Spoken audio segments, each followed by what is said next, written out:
The next session is the talk show of Save the Children. The topic of the talk show is the same of this House of Resilience House. Did anyone can guess what is it? What is it? Okay, yes, it's a race to resilience. Okay, please welcome Save the Children.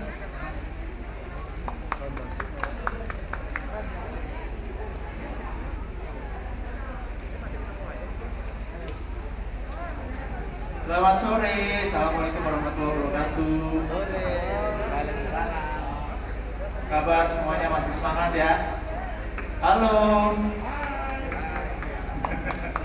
Halo. Hai. Baik, makasih. Perkenalkan nama saya Antia, saya dari Save the Children Indonesia. Di kesempatan yang baik hari ini kami akan berbincang-bincang ya mengenai topik From Risk to Resilience ya. Bagaimana Save the Children Indonesia bekerja sama dengan organisasi lokal di Bali, Yayasan IDEP, untuk bekerja bersama-sama untuk bagaimana mengatasi atau mengurangi risiko menjadi resiliensi, khususnya untuk dalam hal pemberdayaan kesehatan dan ekonomi ya di Bali. Nah, oleh karena itu saya ingin mengundang para panelis ya atau teman-teman kita yang akan saya undang untuk hadir ke depan. Yang pertama ada Mas Wiwit Trisnadi dari Save the Children Indonesia. Silakan Mas.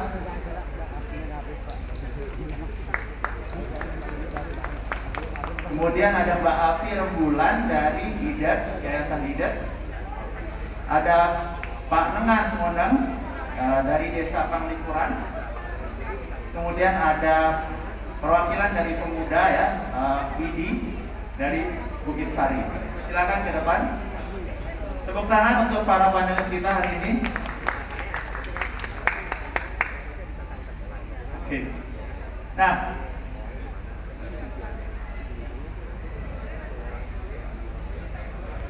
baik.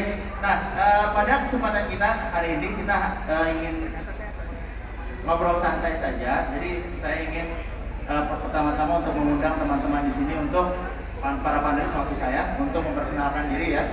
Mungkin bisa perkenalan diri dengan hobi gitu ya, atau gimana Mas? Atau sekarang sedang mengerjakan apa mungkin ya, posisi dan di organisasinya seperti apa. Silakan, kita mulai dari Mas Bibi dulu. Selamat sore rekan-rekan semua. Perkenalkan saya Wiwit Trisnadi.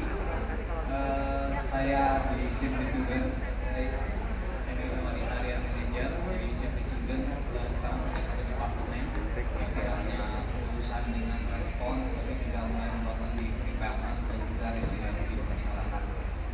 Termasuk juga di dalam membangun pelokalan untuk kegiatan-kegiatan yang terkait dengan isu-isu humanitarian. Itu aja Mas. Oke, terima kasih Mas Wiwit.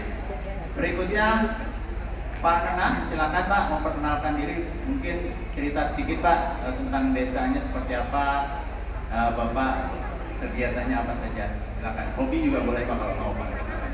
Ya. Selamat sore. Assalamualaikum warahmatullahi wabarakatuh. Salam sejahtera untuk kita semua. Salam namo buddhaya, rahayu rahayu, om swastiastu. Saya Nengah Monang yang ditugaskan oleh Desa Adat sebagai kelompok sadar wisata, yang sekaligus juga kami sebagai ketua jejaring Pokdarwis Kabupaten Bangli. Dan pada bulan Mei ini kami baru mengakhiri sebagai ketua pengelola Desa Wisata Penglipuran, sudah menjabat selama 10 tahun, dan desa wisata kami sudah berstatus mandiri inspiratif. Itu level yang tertinggi. Bab yang pertama itu perintis, berkembang, maju. Kami sudah di mandiri.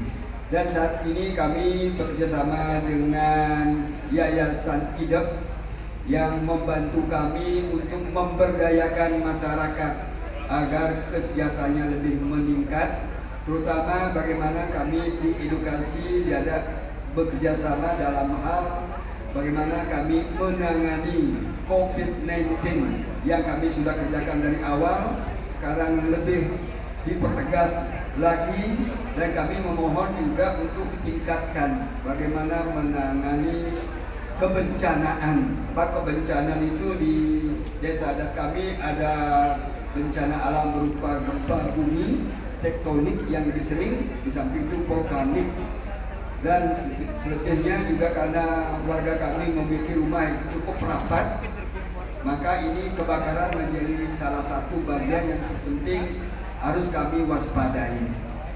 Dan kepada Yayasan IDEP kami berterima kasih, sebab di samping kebencanaan juga bekerjasama di bidang bagaimana memberdayakan pekarangan yang kami miliki cukup sempit tapi produktif. Di samping itu juga kami diedukasi bekerjasama dalam hal bagaimana hasil panen pertanian kami menjadi nilai yang lebih berekonomis. Terima kasih, semoga selanjutnya kami bisa bekerjasama sukses. Terima kasih Pak Nengah. Berikutnya Mbak Alfi, silakan untuk memperkenalkan diri dan mungkin juga hobinya ya, dan juga IDEP ya, tentang Yayasan IDEP mungkin bisa diceritakan sedikit. Oke, thank you Mas Antia. Selamat sore kawan-kawan, nama saya Afi. Saya dari Yayasan IDEP Selaras Alam, berbasis di Ubud, Bali. Dan organisasi kami berdiri di tahun 1999. Jadi kami baru aja merayakan ulang tahun kami yang ke-23 pertengahan bulan ini. Senang sekali bisa bergabung bersama teman-teman Save the Children untuk meramaikan DPDRR. Kalau dari Yayasan IDEP sendiri, dulu kita awalnya adalah singkatan IDEP, Indonesia Development Education of Permaculture, tetapi sekarang sudah berubah nama menjadi Yayasan IDEP Selaras Alam. IDEP itu ada artinya bahasa Bali yang artinya mata hati, jadi mata hati kita selaras dengan alam. Dan dua core program kita atau dua misi kita adalah untuk masyarakat tangguh dan untuk permaculture. Ada kira-kira teman-teman di sini yang tahu apa itu permaculture? Ada yang udah pernah dengar permaculture? Boleh raise hand. Silakan yang pernah dengar permaculture, nanti kita akan berikan souvenir. Oke. IDEP, kawan-kawan IDEP, kita PR-nya masih banyak yang belum pada tahu permaculture.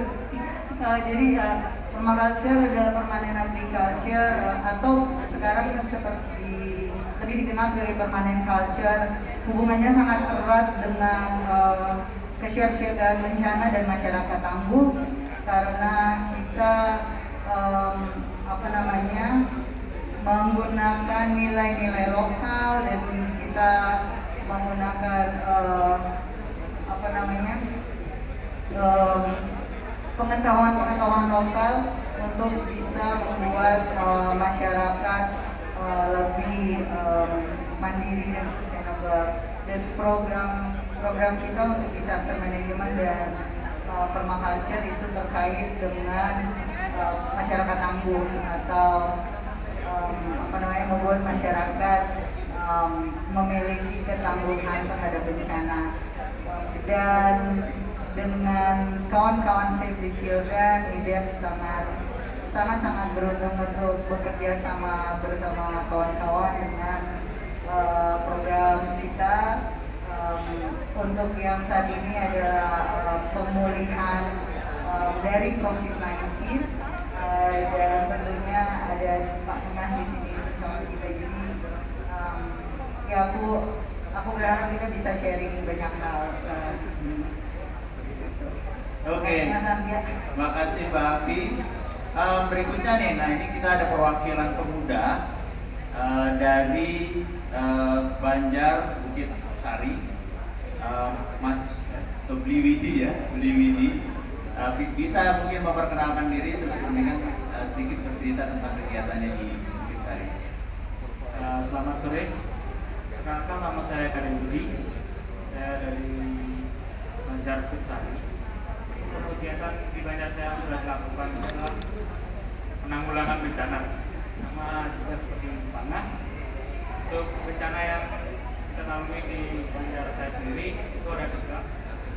Untuk bencana kebakaran, bencana tsunami atau banjir, dan juga tsunami longsor, bencana longsor. Nah, kegiatan yang sudah kita lakukan hanya itu. Juga kita lakukan kegiatan bagaimana kita bisa melakukan petani yang maju untuk petani modern ke depannya. Kita tidak pertanyaan seperti itu saja. Mungkin Ya, terima kasih. Oke, nah ini saya lupa bawa souvenir ini untuk dibagi-bagikan. Terima kasih sekali lagi tepuk tangan untuk para panelis kita. Oke, nah kembali ke topik ya, karena kita berbicara tentang dari resiko menjadi ketahanan ya, atau ketangguhan. Nah, di Save the Children ini sendiri tentunya teman-teman mungkin sudah pernah mendengar bahwa kami adalah organisasi yang bergerak untuk pemenuhan hak anak ya. Nah, saya ingin sebetulnya bertanya kepada teman-teman terlebih dahulu. Ada 4 hak anak ya, 4 hak anak. Nah, masing-masing ada yang bisa menyebutkan nggak? Nanti saya kasih setiap satu hak anak yang betul disebutkan, nanti akan saya kasih souvenir. Ada yang bisa menyebutkan hak anak yang pertama apa?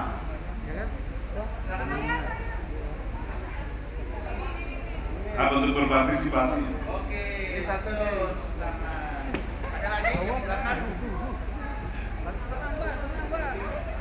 Hak untuk tumbuh kembang. Hak untuk tumbuh kembang, betul. 2 lagi, ada lagi?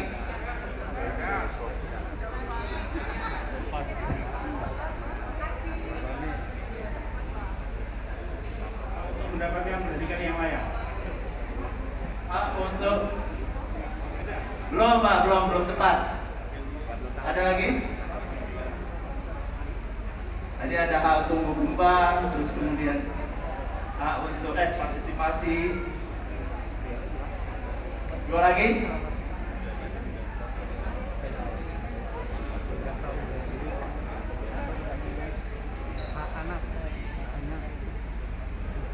Hak partisipasi, hak tumbuh kembang, ada lagi? 2 lagi? Waduh. Kita jadikan PR ya, silakan di Google dulu nanti. Oke, baik. Sekarang kita bicara tentang Save the Children ya. Nah, mungkin bisa Mas Wiwin ya, secara organisasi ya. Kita sekarang sudah mulai berbicara tentang pelokalan atau localization. Bisa diceritakan sedikit nggak Mas tentang visi atau misi kenapa kita harus melakukan pelokalan? Ya, makasih Mas Rekia. Jadi di secara global maupun secara nasional Indonesia, Save the Children memulai sampai proses untuk istilah kita localization, kemudian diterjemahkan ke bahasa Indonesia menjadi pelokalan. Pelokalan ini sebetulnya masih banyak PR ya. Apa sih yang disebut dengan lokal? Apakah kalau misalnya dari internasional NGO ke nasional itu disebut lokal, atau kalau nasional kemudian memberikan ke teman-teman misalnya di contohnya di IDEP itu yang disebut pelokalan, atau yang lokal itu betul-betul sampai ke grassroots. Nah, ini kita memang diskusi tentang pelokalan ini masih diskusi yang sangat panjang, pendefinisian sangat panjang. Nah, tetapi di Save the Children kita mulai melihat bahwa Save kemudian akan berperan semacam mengembangkan satu ekosistem di mana kita bisa bekerja bersama. Jadi mulai dari nasional, kemudian di tingkat provinsi, kemudian sampai dengan ke akar rumput. Jadi ada kebersamaan, ada sama-sama kita bisa bergerak bersama-sama, dan kemudian masing-masing akan menjalankan perannya masing-masing. Nah, inilah yang akan dibangun oleh Save the Children, termasuk juga di dalam respon-respon yang kemarin COVID respon yang dilakukan. Dari Save kemudian akan bersama dengan IDEP, kemudian IDEP juga tidak sendiri karena dia juga akan berpartner lagi dengan teman-teman di bawah hingga sampai ke Banjar-Banjar di Bali. Jadi dari nasional kemudian ada di tingkat provinsi, kemudian di provinsi kemudian turun sampai dengan di tingkat Banjar gitu. Jadi semua elemen itu akan terlibat. itulah yang ingin kita bangun, bahwa keberpihakan, kepemilikan semua kegiatan itu bersama-sama ada sampai dengan perancangannya hingga dengan eksekusi. Itu yang kita Oke. Tadi bicara tentang penanganan COVID ya, COVID-19. Nah, bisa di-share nggak kepada teman-teman di sini kita program kita seperti apa, terutama untuk penanganan pandemi ini ya? Yang paling umum berarti ya kampanye pasti, kemudian distribusi alat-alat gitu, termasuk dengan PPI itu juga dilakukan. Nah, yang juga dilakukan adalah CVA, Cash Voucher Assistance, atau di dalam pemerintah bilang itu program bantu. Jadi kita memang ada cash transfer untuk keluarga yang memiliki misalnya dengan spesifikasi tertentu atau dengan kriteria tertentu. Misalnya untuk keluarga yang mempunyai anggota anak maupun dewasa yang disabilitas gitu, atau orang tua tunggal, atau orang tua yang ibu hamil, ibu menyusui. Nah, ini yang kemudian menjadi, dan kemudian selain juga kriteria miskin ya. Nah, selain itu untuk anak-anak yang kehilangan orang tua, salah satu atau dua orang tuanya, kita tidak hanya sekedar memberikan cash transfer. Ada jauh lebih besar daripada itu adalah bagaimana soal pengasuhan anak itu. Bagaimana memastikan bahwa anak-anak yang kehilangan orang tua, yang baik pengasuh utama maupun kemudian salah satu orang tuanya, ini kemudian dijamin bahwa mereka masih mendapatkan pengasuhan yang utuh. Baik itu datang dari keluarga besarnya, kalau misalnya keluarga intinya sudah tidak mampu mengasuh, atau dari komunitas. Jangan kita bilang, oh ya udah kita langsung masukkan ke panti gitu. Karena panti itu adalah pilihan terakhir dari pengasuhan. Jadi di dalam program Save the Children terkait dengan COVID respon itu tidak hanya berhenti soal anak-anak sudah dapat bantuan. Kita memang mengatur, memastikan bahwa pengasuhannya itu berjalan sampai di ujung gitu Mas. Oke. Nah, tadi kan kita bicara perlokalan, bermitra dengan lokal, organisasi lokal, terus untuk penanganan pandemi. Kenapa Bali, Mas? Ini PR sebetulnya. Kenapa Bali? Bali kita bisa bilang secara ekonomi mungkin Bali adalah kelompok yang paling terdampak. Gitu. Kenapa kita bilang terdampak? Karena hidupnya Bali itu bisa dikatakan dari pariwisata ya Pak ya. Nah, kita tahu ketika COVID itu semua pintu gerbang kita ditutup, transportasi kemudian ditutup, hampir tidak ada orang yang masuk ke Bali. Di dalam beberapa kunjungan mereka bilang ketika Bali terjadi bom Bali 1 gitu ya, ekonomi terguncang, masih ada orang yang datang. Tapi kemarin COVID itu hampir 2 tahun itu memang hampir tidak ada lagi orang yang datang. Kemudian data setelah sekarang dibuka itu kenaikannya lumayan, kenaikannya 1000%, jadi bukan 100, 120 tapi 1000%. Ketika ini baru dibuka, dan 1000% ini teman-teman di Bali bilang ya baru mulai bisa bernafas gitu. Jadi baru mulai bisa bernafas. Jadi artinya baru mulai bisa naik sedikit demi sedikit. Nah, inilah yang kita lihat bahwa dampaknya besar dan ketergantungan Bali kepada dunia pariwisata itu sangat tinggi. Maka IDEP, kami Save the Children dan IDEP, kemudian IDEP datang dengan gagasan-gagasan yang cukup berbeda. Bagaimana membangun ketangguhan di level keluarga. Jadi ini akan penting. Jadi kalau ada guncangan lagi, sebetulnya keluarga akan siap. Gitu. Kalau ini bisa dijalankan, keluarga akan siap. Jadi tidak lagi terguncang demikian parahnya gitu, seperti sekarang. Itu Mas. Oke. Nah, kita bicara tadi ya ada penanganan COVID, terus kemudian di Bali. Nah, ini saya ingin dengar langsung dari mungkin dengan IDEP dulu ya, Pak Raya.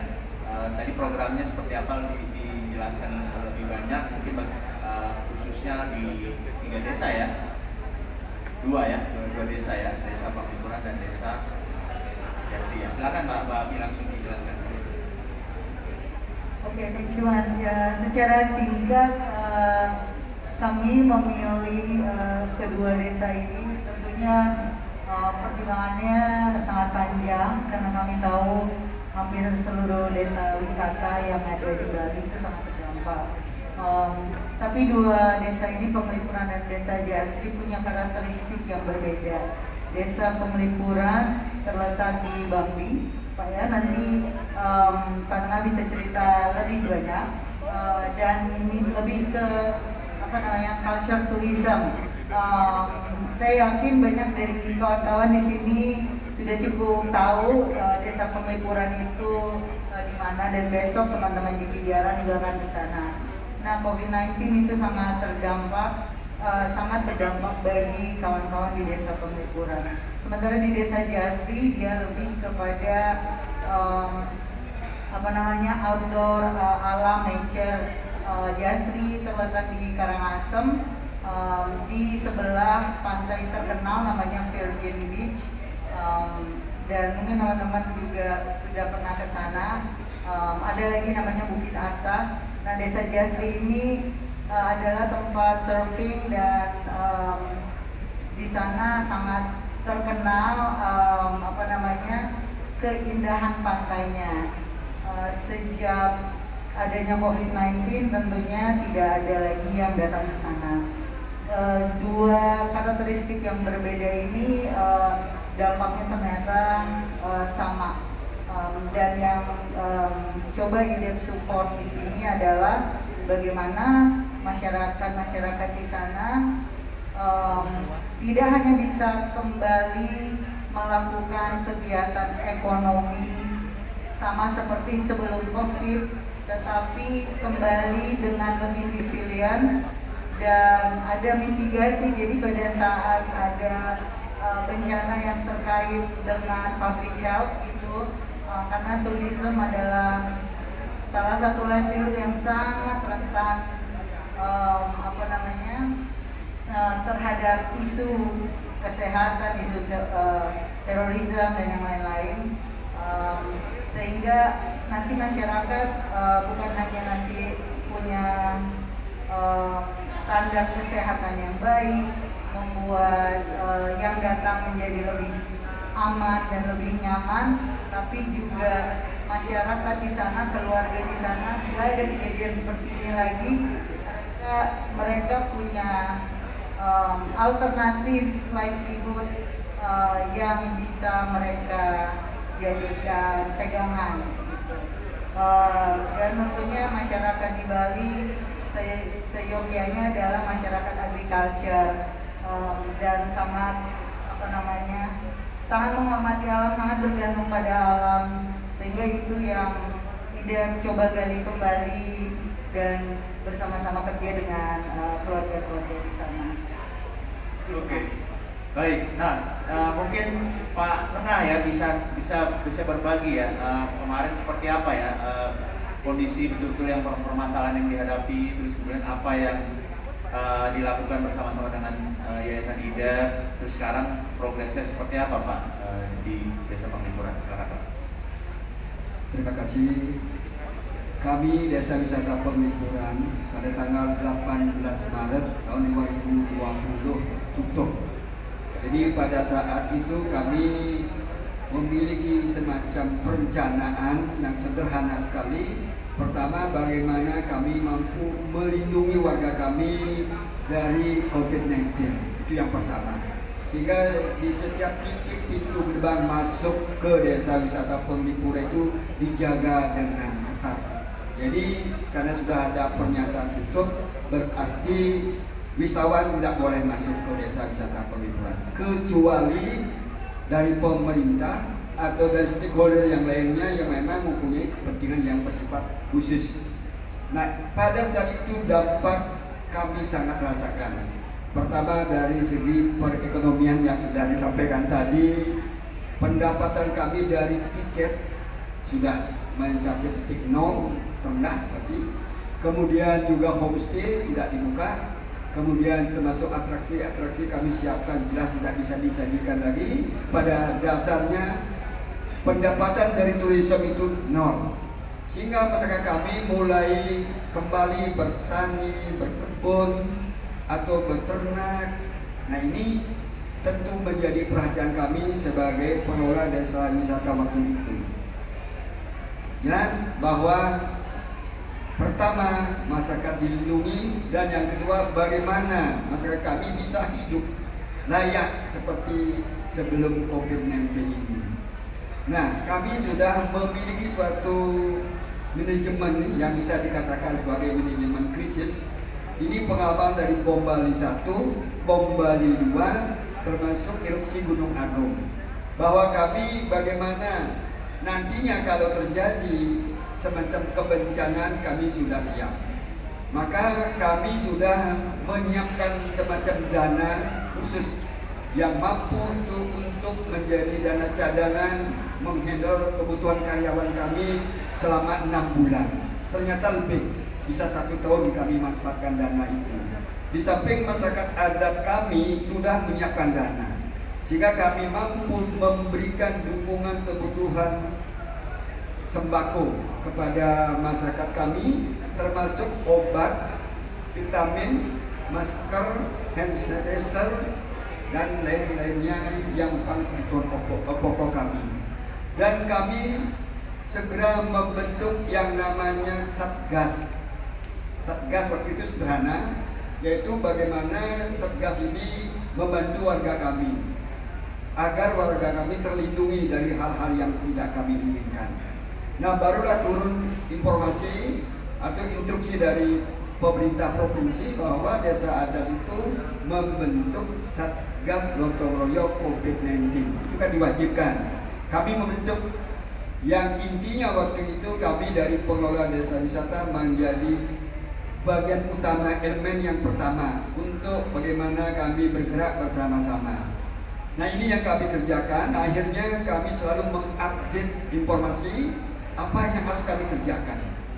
Nah, pada perjalanannya kami mendapatkan suatu informasi yang sangat penting bagi kami, bahwa destinasi atau desa wisata dalam hal ini perlu untuk mendapatkan sertifikat CASE, ya, Cleanliness, Health, Safety and Environment. Nah, ini perlu, sehingga kami terus melakukan mengupdate informasi. Kami langsung mendaftarkan diri. Ternyata desa wisata Pelituan sebagai sebuah desa wisata di Bali, mungkin di tingkat nasional, yang pertama mendapatkan sertifikat itu.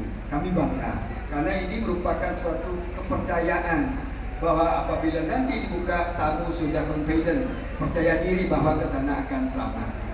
Di samping itu kami juga mengikuti semacam verifikasi dari provinsi, dari kabupaten, dan yang pasti kami juga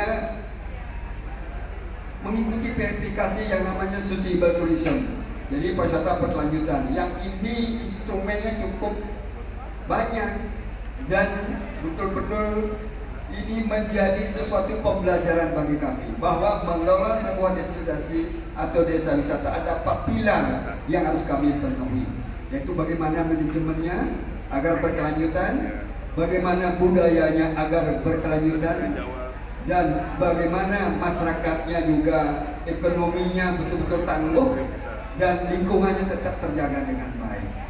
Nah, ini pengalaman kami selama COVID-19. Akhirnya kami pernah uji coba di bulan Oktober tahun 2020. Setelah uji coba lagi tutup kembali. Nah, kemudian di bulan Juli tahun 2021 kami uji coba lagi, sehingga 1 Januari 2022 sudah kami buka secara penuh.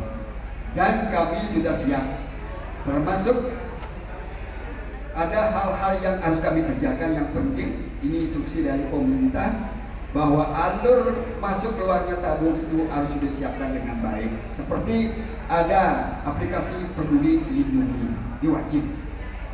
Kemudian keluar juga harus yang scan aplikasi Peduli Lindungi. Kalau saya ceritakan terlalu panjang, banyak sekali pengalaman yang manis, yang pahit bagi kami. Tentunya dengan Yayasan IDEP yang sekarang ini kami diharapkan lebih tangguh lagi, dan diharapkan kami lebih mampu menangani kebencanaan. Ya, itu ceritanya sederhana, singkat. Mudah-mudahan ini menjadi inspirasi bagi kita semua. Terima kasih. Ya, terima kasih Pak Nana. Bang Afi, mungkin bisa diceritakan ya, secara lebih detail mungkin seperti apa sih aktivitas yang dilakukan bersama dua desa ini ya, Penglipuran? Apakah ada perbedaan mungkin antara Penglipuran dengan Jasri? Silakan Pak. Oke, thank you. Jadi aktivitas secara spesifiknya tidak berbeda karena objektif kita sama. Yang pertama membuat masyarakat lebih meningkatkan kapasitasnya terkait standar-standar kesehatan dan agar kegiatan ekonomi yang ada di desa tersebut bisa terlaksana kembali dengan mematuhi aturan-aturan kesehatan yang ada. Jadi aktivitas diantaranya adalah tadi kita memastikan tiap-tiap kelompok ekonomi, karena di kedua desa ini ada pondok wisata, kalau di Penglipuran dia sudah ada tiketing, kalau di Jasri ada juga tiketing tapi untuk masuk ke pantai, lalu ada ibu-ibu yang memiliki produk-produk lokal, lalu selain itu ada akomodasi juga, warung-warung kecil. Nah itu bagaimana agar masyarakat tersebut mungkin apabila tidak bisa mengakses atau apply untuk CHSE, paling tidak mereka menerapkan standar-standar new normal atau standar-standar kesehatan. Jadi washing stationnya sudah harus ada, tempat duduknya juga dibuat berjarak, terus tadi ada aplikasi Peduli Lindungi. Teman-teman di dua desa ini juga ada COVID Task Force dan diharapkan itu juga mengikut sertakan kelompok Popdarwis atau kelompok sadar wisata ke dalam kampanye yang terus-menerus gitu untuk agar ini COVID sebenarnya belum berakhir gitu ya. Jadi kita harus seperti tetap waspada dan tetap menerapkan standar-standar kesehatan yang berlaku. Jadi itu. Oke, makasih. Nah, kemudian kan tidak semua desa ya yang sebetulnya kalau di Bali, kita bicara Bali, khususnya Bali memang sebagian besar terdampak karena fokusnya ke pariwisata ya. Nah, tapi juga ada pengalaman nih yang mungkin bisa di-share ya mengenai desa yang tidak terlalu terdampak karena COVID nih, dan mungkin beberapa bisa ceritakan dari Bukit Sari ya, maksudnya tentang Bukit Sari. Jadi Yayasan IDEP juga memiliki satu fokus yaitu climate justice yang terkait protection terhadap hutan lindung yang ada di Bali. Dan yang menarik sebenarnya karena kami juga mendukung desa-desa yang terkena COVID, Desa Bukit Sari dan ada Bliwidi di sini. Itu pada saat COVID tidak terlalu terdampak secara ekonomi, dan Bliwidi bisa menceritakan lebih jauh lagi kenapa. Terima kasih Bu. Untuk di masa pandemi itu di Banjar kami sendiri itu tidak begitu terdampak karena di Banjar kami bukan Banjar pariwisata, kayak aslinya penduduk kami itulah petani sendiri, tidak pariwisata yang masih petani. Lalu untuk ini petaninya sendiri kami juga perlu bantuan dari IDEP untuk mengajukan petani kami untuk mencari petani supaya lebih mandiri, lebih maju, lebih berteknologi untuk mendapatkan. Nah, Widi bisa cerita nggak?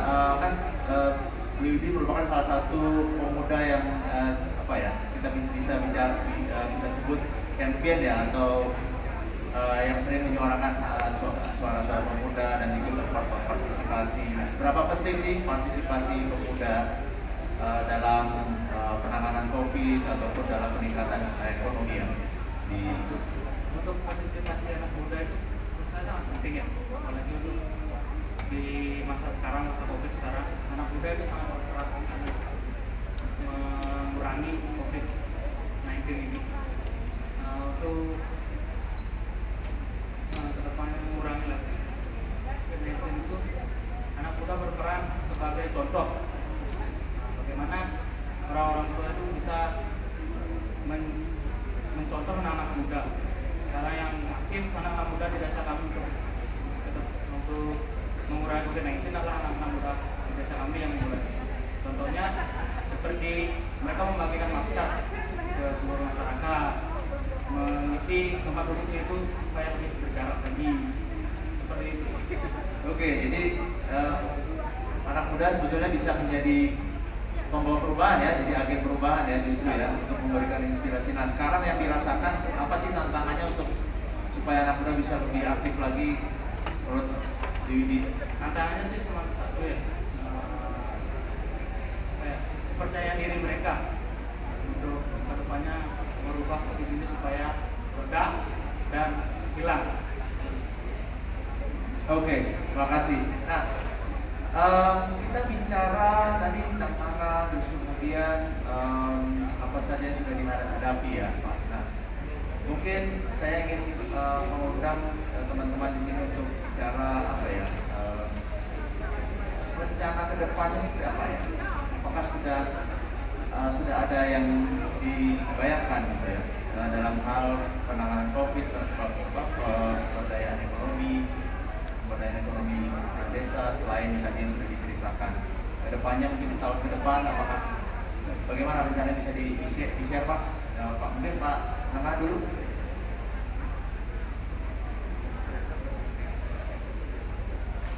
Rencana kedepannya kami Desa Wisata Penglipuran yang pertama itu membuat masyarakat kami lebih tangguh untuk menghadapi kebencanaan. Sehingga di sini diperlukan semacam mitigasi, bagaimana mengedukasi masyarakat kami kalau terjadi bencana mengurangi risiko. Nah, ini yang pertama.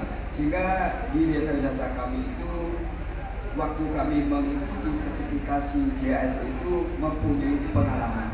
Misalnya katakanlah sederhana, ada rambu-rambu jalur evakuasi. Nah, itu dipasang, termasuk di homestay itu harus memasang informasi itu.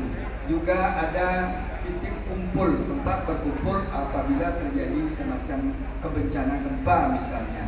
Jadi pertama mitigasi itu terus dilakukan secara berkelanjutan sehingga masyarakat kami betul-betul memahami tentang bagaimana menghadapi kebencanaan. Termasuk di bidang ekonomi, masyarakat kami juga sudah mulai bergerak tidak saja mengandalkan pariwisata, tetapi juga bagaimana memberdayakan masyarakat, terutama ibu-ibu rumah tangga di pekarangan yang sempit itu bisa produktif. Nah ini sudah diedukasi juga oleh Yayasan IDEP dan kami berterima kasih bahwa sesungguhnya kami sudah melakukan tetapi belum intensif. Yang ketiga, nah hasil pertanian yang kami miliki itu luar biasa yang bermanfaat, bagaimana kalau itu ditingkatkan lebih bernilai ekonomis. Seperti di Penglipuran itu terkenal yang namanya kuliner loloh cem-cem. Nah ini kan luar biasa. Sekarang berkembang, ada loloh bunga teleng. Kemudian berkembang lagi, ada loloh dari bahan baku daun kelor bersama bawang dayak. Jadi ini betul-betul di samping nilai ekonomisnya meningkat, kesehatan masyarakat lebih bisa ditingkatkan. Karena kesadaran sekarang masyarakat kami itu bagaimana menjaga kesehatan itu sangat penting. Ini pengalaman dari adanya bencana COVID-19. Masa depannya ini yang kami akan lebih diintensifkan. Walaupun kami sudah punya pengalaman pahit selama 2 tahun ini, tentu pengalaman ini menjadi guru untuk bagaimana di masa depannya kami lebih baik lagi untuk menghadapi kebencanaan. Terima kasih. Baik, nah kalau dari anak muda nih, apa yang sudah direncanakan untuk mendukung desa oleh Banjar Bukitsari ya? Beli ini mungkin bisa share ya. Untuk kedepannya ya, kami untuk kedepannya selalu berharap, karena kami sendiri kan berada di petani, kami berharap petani kami lebih maju, apalagi dengan nama petani muda maju, lebih wah lagi. Apa tuh? Bisa cerita lebih lanjut ya? Petani muda maju ini apa? Untuk di desa kami kan ada sudah mulai melakukan petani mandiri. Mereka melakukan petani mandiri, menanam cabai, menanam ini mandiri tanpa harus bantuan orang tua seperti itu.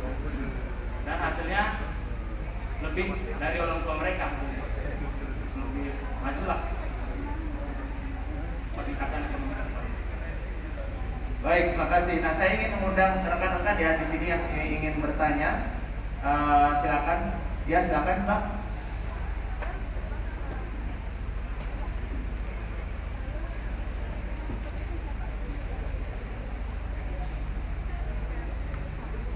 Halo, selamat sore semuanya. Terima kasih Bapak Ibu sekalian tentang diskusinya mengenai desa wisata. Maaf, bisa diperkenalkan diri dulu. Oh ya, mohon maaf, perkenalkan nama saya Bari. Saya dari UK Government. Kebetulan pertanyaan saya ini terkait dengan pelaksanaan Kopdarwis di desa-desa wisata yang sudah disampaikan oleh Bapak Ibu sekalian. Tadi saya mendengar bahwa ada dana yang disisihkan untuk masyarakat menjadi resilient seperti itu. Nah, yang menjadi pertanyaan kami Pak, itu bagaimana sistem oversight yang diterapkan, apakah ada, apakah mereka membawanya secara bersama-sama, ataukah ada pendampingan dari departemen Butar atau bagaimana, karena kebetulan program kami yang di Surabaya juga sedang akan membentuk Kopdarwis. Cuma kemudian kami belum terpikirkan mengenai masalah oversight untuk dana yang masuk, misalnya dari pariwisata atau dari CSR. Jadi mungkin dengan pertanyaan ini kami bisa belajar bagaimana oversight untuk dana yang masuk ke Kopdarwis, sehingga kemudian pengelolaannya bisa diatur juga termasuk kepada dana resilience tersebut. Terima kasih Bapak Ibu sekalian. Baik, terima kasih Mbak Bari ya, dari pemerintah Inggris ya Pak ya, UK Government. Baik, bisa langsung saya tahan dulu Mas ya, bisa langsung dikomentari barangkali siapa yang Pak Panengan langsung. Pertama yang perlu saya jelaskan, Kopdarwis itu adalah kelompok sadar wisata. Jadi yang berkelompok di sini adalah mereka-mereka yang sadar akan bagaimana lebih berkualitas turisme yang ada di lingkungan mereka. Mereka dari berbagai elemen, baik itu dari pemilik homestay, dari pedagang kuliner, termasuk juga pedagang oleh-oleh atau kenangan yang mereka kerjakan itu sendiri dan lain sebagainya. Dan kelompok ini nantinya diharapkan mampu untuk mengimplementasikan Sabta Pesona. Sabta Pesona itu mungkin sudah diketahui, yaitu keamanan, ketertiban, kebersihan, kesejukan, keindahan, keramah tamah dan kenangan. Dan tentu ini untuk diketahui dengan baik, legal formal eksistensi dari Kopdarwis ini itu bisa dari kepala desa, bisa dari camat, bisa juga dari kepala dinas. Kalau kami sendiri di Desa Wisata Pelipra itu dari kepala dinas, namanya Dinas Wisata dan Kebudayaan. Nah, sesungguhnya Kopdarwis itu tidak memiliki dana, tidak ada dana yang kami miliki. Tetapi karena ini merupakan kelompok sadar wisata, bagaimana mereka bekerja tanpa dana bisa masyarakatnya produktif. Nah, ini intinya di sana. Karena kami berprinsip bahwa pariwisata yang kami bangun community based tourism berbasis masyarakat. Nah, selanjutnya kebetulan saja kami di Penglipuran ditugaskan langsung sebagai pengelola desa wisata. Nah, setelah menjadi pengelola baru mendapatkan peluang besar untuk mendapatkan dana. Nah, dana ini dari mana? Nah, ini dana dari pertama kami di Penglipuran itu setiap kami masuk bayar tiket parkir dan tiket masuk. Dana kemudian juga kami dari menampilkan atraksi-atraksi. dana dari homestay, dana dari berbagai kegiatan yang lainnya, tidak kami sebutkan satu persatu. Nah, dana itu ada persentasenya. Katakanlah homestay. Homestay ini 80% diberikan kepada pemilik, 5% kepada desa adat sebagai ownernya desa wisata, 15% ke pengelola. Pengelola dalam ini punya kewajiban tentang bagaimana memanage homestay dan lain sebagainya. Dan dana yang dikelola oleh pengelola dalam hal ini sebagai pengelola ini harus transparan, akuntabel, dan dapat dipertanggungjawabkan. Maka ini selalu diaudit. Siapa yang mengaudit? Yaitu desa adat sendiri yang sebagai ownernya, sebagai pemiliknya. Nanti, nah desa adat ini akan menginformasikan kepada seluruh masyarakat bahwa dana itu digunakan dengan baik. Dan dana yang ada di Pokdarwis atau pengelola desa wisata itu bukan hak milik, tetapi itu hak kelola. Apabila terjadi ada saldo gitu misalnya, itu kembali menjadi milik bersama. Jadi untuk keuangan, prinsip kami pertama harus transparan, akuntabel, dan secara rutin harus diadakan audit oleh pihak yang kami dalam hal ini tugaskan. Pertama adalah dari desa adat itu sendiri, tidak terlepas juga dari pemerintah, ya. Juga ini kami selalu diaudit setiap setahun, paling tidak bisa 2 kali dari pemerintah. Apanya yang diaudit? Terutama kami kerjasama dalam tiketing dengan pemerintah, karena yang melegalisasi itu pemerintah, bahwa di dalamnya ada kerjasama dengan desa adat kami. Nah seperti itu. Kalau kami ceritakan terlalu banyak, mungkin ada teman yang akan memberikan informasi lebih panjang lagi. Terima kasih. Baik, terima kasih Pak Nana. Berikutnya, tadi ada yang bertanya dari sebelah sini ya.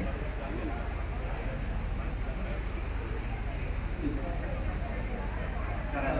Baik, terima kasih. Perkenalkan, nama saya Iwayan Rizky, saya dari Forum PRB Bali. Ada beberapa pertanyaan yang ingin saya ajukan, terutama untuk Pak Tengah dan juga untuk Widya. Kebetulan saya asli Bali sendiri, saya asli sebenarnya berkaitan dengan CHSE Pak. Jadi ini sangat penting terutama bagi pariwisata Bali, karena CHSE adalah merupakan istilahnya sertifikat yang dimana seorang wisatawan akan berkunjung dan merasa nyaman dengan adanya CHSE. Tapi apakah semua elemen masyarakat sadar akan pentingnya CHSE, kan kita tidak tahu. Nah, menurut Bapak sendiri setelah mendapatkan CHSE itu sendiri, apakah ada perubahan yang sangat signifikan terutama setelah pandemi COVID, selain dari memang dibukanya akses masuk wisata internasional? Jadi bukan karena wisata internasional dibuka terus rame, apakah juga karena CHSE itu juga ada pengaruh yang sangat besar?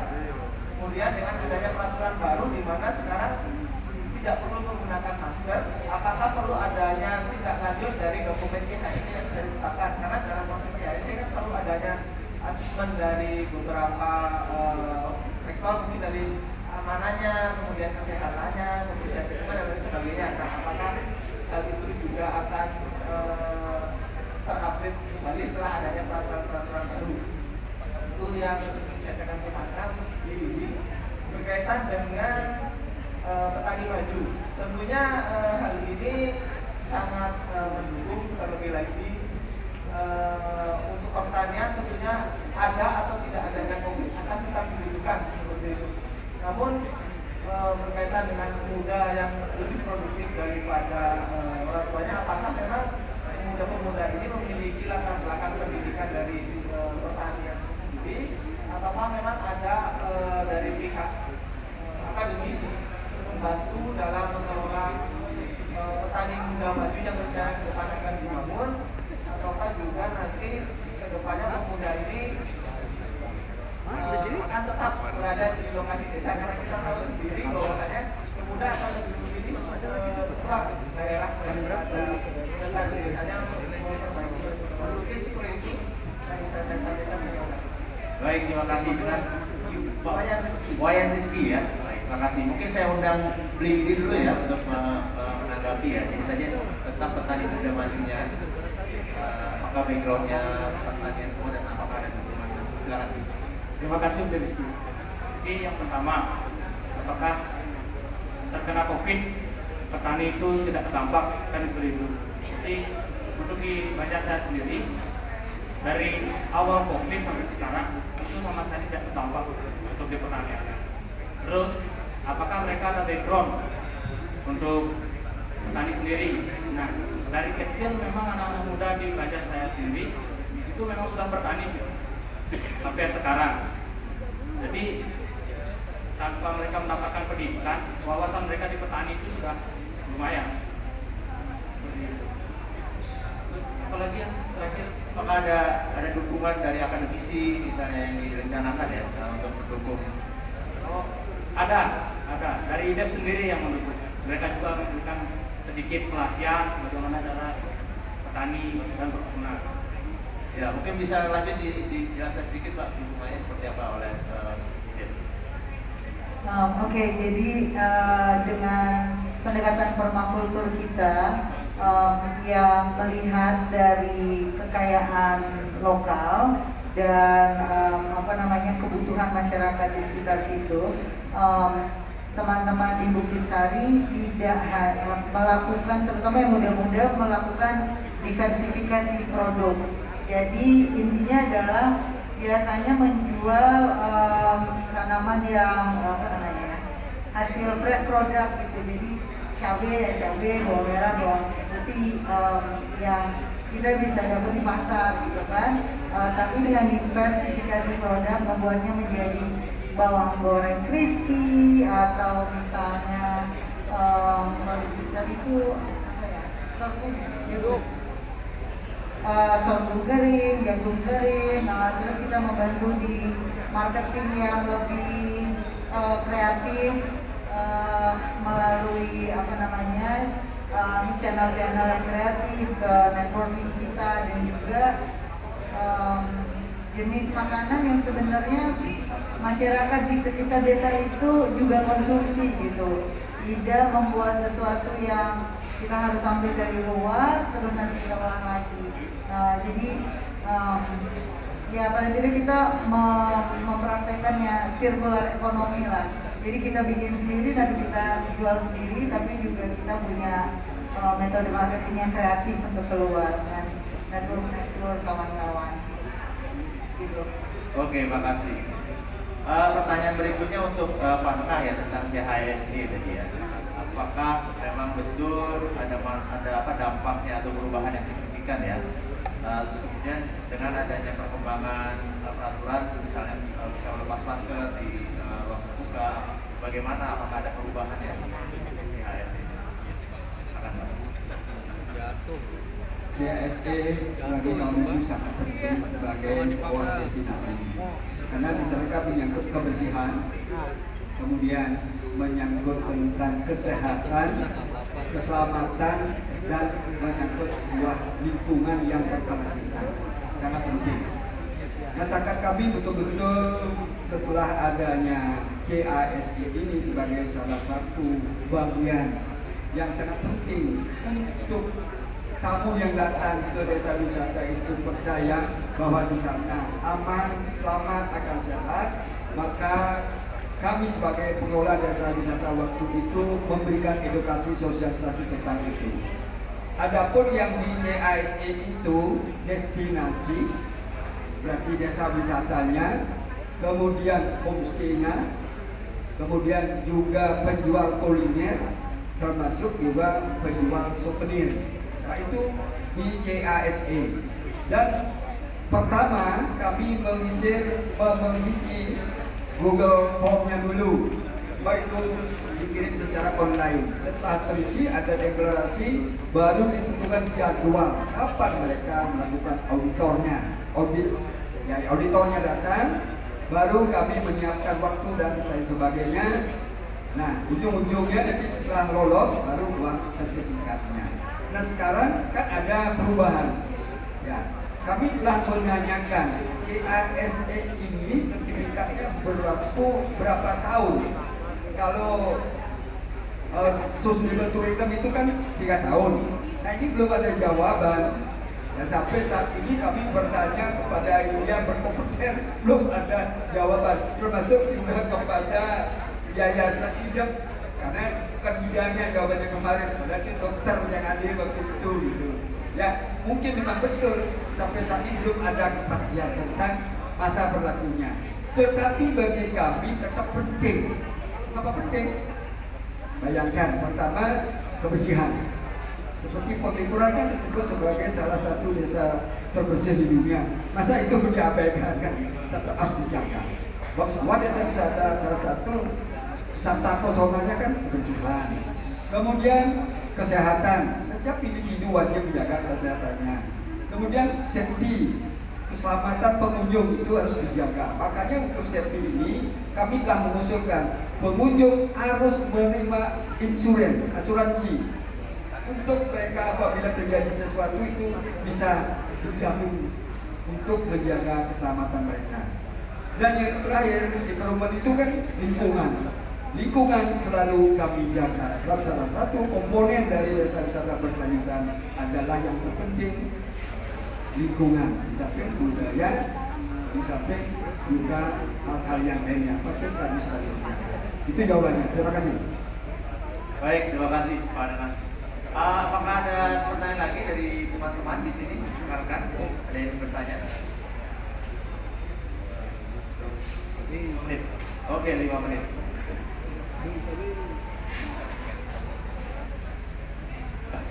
Ya, oke. Nah, saya ada sedikit kuis ya. Tadi kita sudah bicara panjang lebar, tadi sudah dijelaskan sebenarnya. Apakah masih ada yang ingat? Status desa wisata Penglipuran itu apa saat ini? Status desa wisatanya apa? Status desa yang tertinggi ya, pokoknya yang tertinggi apa namanya? Ada yang ingat? Tidak ada yang ingat, oke. Oh ada ya, silakan Pak. Mandiri inspiratif. Mandiri, betul Pak ya? Betul, oke, makasih Pak. Tepuk tangan ini, luar biasa Pak. Oke, nah yang kedua, tadi disebutkan juga sejarah tentang Yayasan IDEP ya. Ada yang bisa tahu, ada yang masih ingat arti kata IDEP? Artinya apa? Ada yang ingat? Oh, ini orang IDEP juga. Oh bukan. Itu artinya pikiran. Pikiran. Boleh nggak di Mbak? Isi hati. Pikiran dan isi hati. Boleh ya? Oke. Boleh ya? Boleh. Yang paling lebih tepat mata hati ya. Pikiran dan isi hati atau mata hati yang lebih tepat. Nah yang terakhir tadi disebutkan ada program petani ya di di Banjar Bukit Sari. Apa nama programnya yang direncanakan oleh teman-teman pemuda ini? Siapa tadi yang Ibu? Silakan.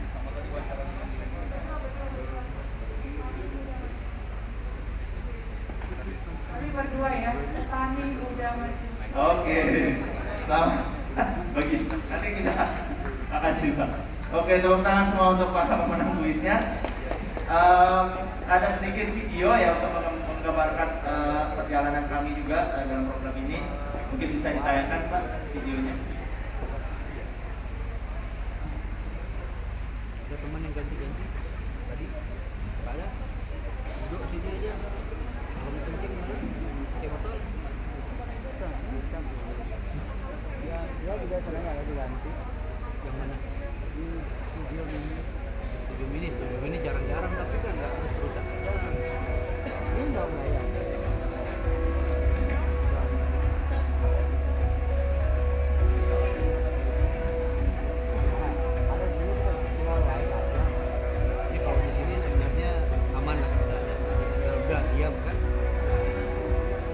Kemarin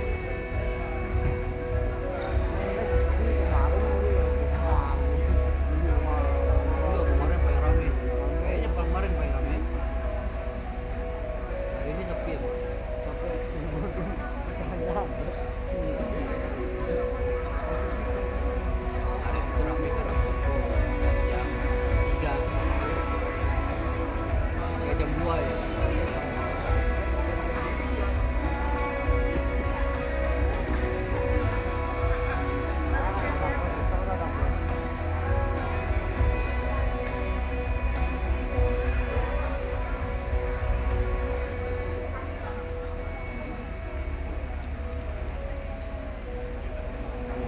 Kali ya mengucapkan terima kasih atas bantuannya. Dengan bantuan yang ada ini kayak psikolog operator, kayak gimana memang kemarin yang belajar dari kasus kemarin belum berubah terus terang aja yang diutamakan oleh pasien terutama kasus COVID memang bukan obat sih, bukan oksigen karena rata-rata mereka masuk sampai make up keluar saturasi oksigen dalam tubuh di bawah 95 itu yang paling berat membuat mereka masuk rumah sakit. Kalau nanti ada penurunan dan ada yang bantuan di tisu apa semua payung usaha banget dia usaha semangat Pak mudah-mudahan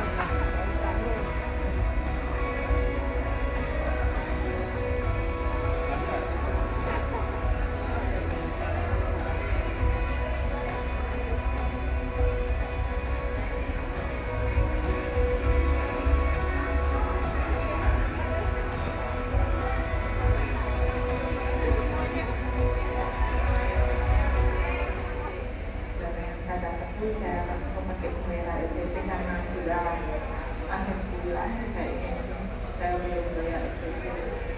Selamat membantu, sangat-sangat membantu. Bisa dipakai untuk modal usaha lagi. Ya untuk biaya sekolah anak-anak. Coba bawahnya itu digenggam. Coba itu bawahnya. Yang kayak tadi Pak. Oke, nah untuk penutup saya ingin bertanya kepada para panelis sekalian ya. Sebetulnya harapannya terutama untuk pemenuhan hak anak ya, karena kami dari sini. Seperti apa sih kedepannya dengan program-program yang sudah direncanakan ya, khususnya untuk pemenuhan hak anak atau pemuda ya di masing-masing. Silakan dari terakhir. Silakan siapa yang mau mulai duluan? Silakan. Baik, terima kasih. Untuk harapan saya anak kecil maupun remaja dewasa lebih kreatif ke depannya, semangat lebih aktif lagi untuk menjadi anak muda yang berprestasi dan maju lagi ke depan. Oke, tepuk tangan dulu untuk ini. Mudah-mudahan tercapai. Silakan berikutnya Pak Afi. Oke, dari kami di DEP singkat saja kami ingin mengutamakan kebutuhan anak-anak, leaving no one behind, terutama anak-anak yang tidak bisa bersuara sendiri. Kami harapkan program-program kami nanti juga memproteksi kebutuhan mereka dan kepentingan mereka. Baik, terima kasih. Tepuk tangan untuk Yayasan IDEP dan Pak Wayan, Pak Nengah, maaf, Pak Nengah. Masa depan bangsa terletak pada anak-anak dan pemuda. Untuk itu, anak-anak dan pemuda kita harus diberi peluang yang sebesar-besarnya untuk mengembangkan dirinya. Terima kasih. Baik, terima kasih Pak. Luar biasa. Semoga terwujud Pak. Kita bersama-sama. Berikutnya dari Save the Children Mas Win sekarang. Dari Save the Children, kami akan terus membangun kemitraan sampai dengan tingkat lokal dalam artian di level grassroots, desa dengan masyarakat.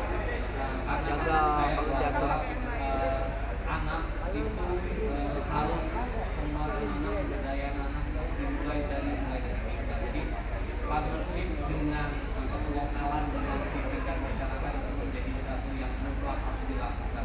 Tidak lagi bisa kita berdiri sendiri, berjalan sendiri, tetapi partnership dengan kelompok-kelompok yang ada di grassroots itu menjadi modal besar untuk penguatan anak. Baik, terima kasih Bapak Ibu sekalian. Dengan demikian kita tutup sesi dari From Risk to Resilience dari Save the Children Indonesia bersama dengan Yayasan IDEP pada sore hari ini. Terima kasih sekali lagi pada para panelis. Tepuk tangan sekali lagi untuk para panelis dan kami dari Save the Children menitipkan pesan satu lagi. Tadi kita bicara ada 4 hak ya, hak anak, hak hidup, hak tumbuh kembang, hak perlindungan, dan hak partisipasi. Nah, bagaimana kita bisa bersama-sama dengan mitra internasional dan mitra lokal memastikan bahwa anak ini terlindungi dan tercapai. Terima kasih sekali lagi. Selamat sore semuanya. Assalamualaikum warahmatullahi wabarakatuh. Waalaikumsalam warahmatullahi wabarakatuh. Thank you so much, Save the Children, for sharing with us in this season. It was really interesting talk show, Pak. Thank you so much.